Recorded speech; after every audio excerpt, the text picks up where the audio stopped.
ഒരു തൈ നടാം നമുക്കമ്മയ്ക്കു വേണ്ടി, ഒരു തൈ നടാം കൊച്ചുമക്കൾക്കു വേണ്ടി, ഒരു തൈ നടാം 100 കിളികൾക്കു വേണ്ടി, ഒരു തൈ നടാം നല്ല നാളേക്കു വേണ്ടി. ഈ വരികൾ നിങ്ങൾക്ക് ഓർമ്മയില്ലേ? ഈ വരികൾ എഴുതിയ സുഗതകുമാരിയെയാണ് ഞാൻ ഇന്ന് പരിചയപ്പെടുത്തുന്നത്.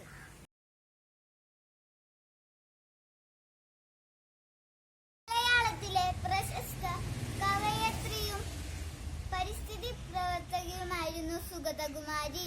1934 കവി ബോധേശ്വരന്റെ മകളായാണ് സുഗതകുമാരി ജനിച്ചത്.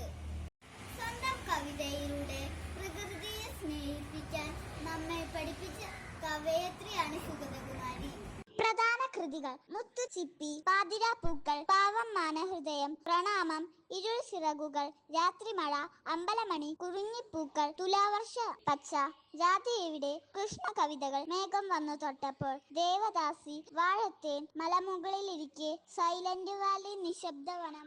പ്രധാന പുരസ്കാരങ്ങൾ: Padmashri, Kerala Sahitya Akademi award, Kendra Sahitya Akademi award, Odakkuzhal award, അമ്പലമണിക്ക് Vayalar award, Asan prize, Lalithambika Sahitya award, Vallathol award, ബാലസാഹിത്യത്തിനുള്ള ആജീവനാന്ത സംഭാവനയ്ക്കുള്ള അവാർഡ്, എഴുത്തച്ഛൻ അവാർഡ്.